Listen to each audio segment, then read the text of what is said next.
আজকে আমারে পথে ধরেছে, পথে ধরে ঠিক আছে, বুকে এরকম একটা থাবা মারলি, ঘাটের লিভার লিভার কামড় কোয়ার বাজারে গেছিলাম, আর বাজারটা আসতে বুকে এরকম একটা থাবা মারলি, ঠিক আছে, থাবা মারি শ্বাস মাস করলে আমারে, করার পরে ঠিক আছে ওরা এদিকে চলে গেল। এই পর্যন্ত। হ্যাঁ, গুলির শব্দ শুনেছি, মানে আমার ওকে যে ওই পাশে ওরা কয়েকটা গুলি টুলি, ঠিক আছে, ভালোই মারেছে। আপনার নাম পরিচয়? আমার নাম আব্দুর রাজ্জাক। বাবার নাম? করিম শেখ।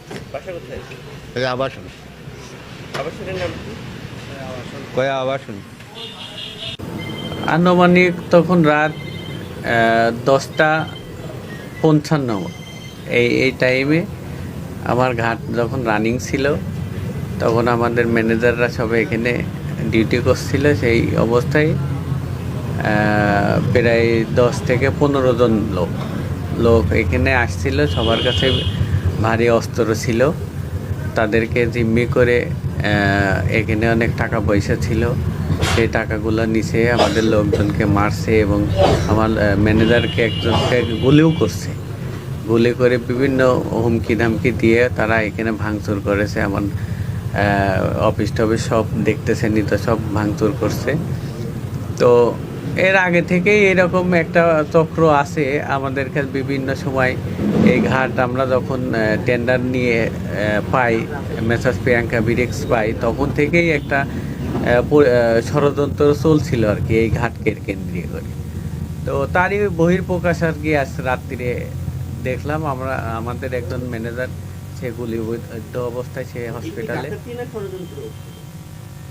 এটা আসলে এখনো আমরা আইডেন্টিফাই করতে পারি নাই আসলে কি, যেহেতু আমাদের একজন ম্যানেজারকে গুলি করছে, তাদের তো খারাপ উদ্দেশ্যই ছিল আমার কাছে মনে হয়।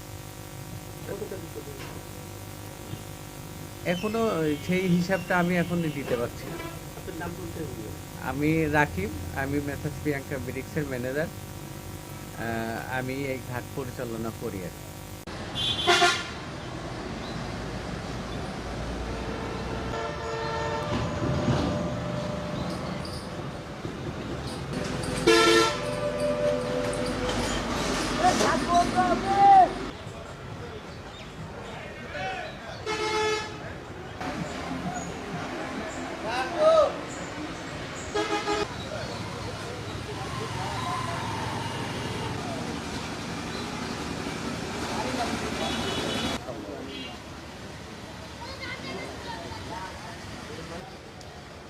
গ্রেপ্তার আছে ভালো নেই।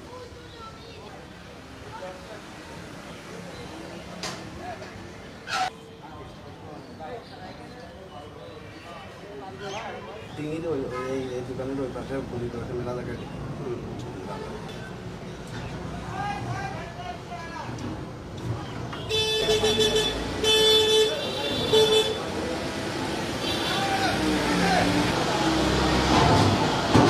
একটা ওই পাশে সন্ধ্যাটা বেরো গেছে, ওই পাশে আছে, কোন সাইডও আছে।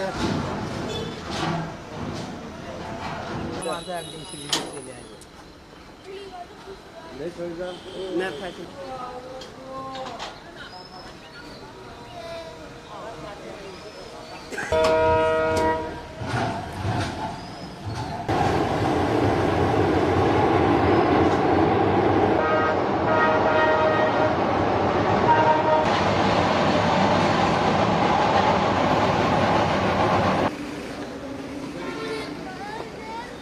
আমরা গতকাল একটা সংবাদ পাই যে গড়াই ব্রিজের নিচে কতিপয় লোক বালু মহলে হামলা করেছে। সংবাদ পেয়ে আমরা কিলো পার্টি সহ সেখানে গিয়ে আহত একজন ব্যক্তিকে পাই, পায়ে তালুতে আঘাত। আমরা গিয়ে তাকে উদ্ধার করে হাসপাতালে প্রেরণ করি। আমরা পুরো ঘটনাটি অনুসন্ধান করছি। অনুসন্ধান সাপেক্ষে যদি আমরা বাদীর পক্ষ থেকে কোনো অভিযোগ পাই, লিখিত অভিযোগ পাই, আমরা আইনগত ব্যবস্থা গ্রহণ করবো। গোলাগুলির যে ব্যাপারটা, সেটা আসলে কি ধরনের গুলি, কোনো কিছু উদ্ধার করেছেন কিনা, খোসা টোসা পেয়েছেন? না, আমরা খোসা পেয়েছি। কোন ধরনের গুলি বা কিরকম হয়েছে আমরা এটা যাচাই বাছাই করছি, অনুসন্ধান করছি। ডাকাতি না আসলে কোনো ষড়যন্ত্র পূর্বশত্রুতা? এটাই আমরা তো বলতে পারছি না এখন। আমরা অনুমান করছি যে হয়তো বালু মহলকে কেন্দ্র করে হয়তো কোনো পূর্ব শত্রুতার জের ধরে এরকম কিছু ঘটতে পারে।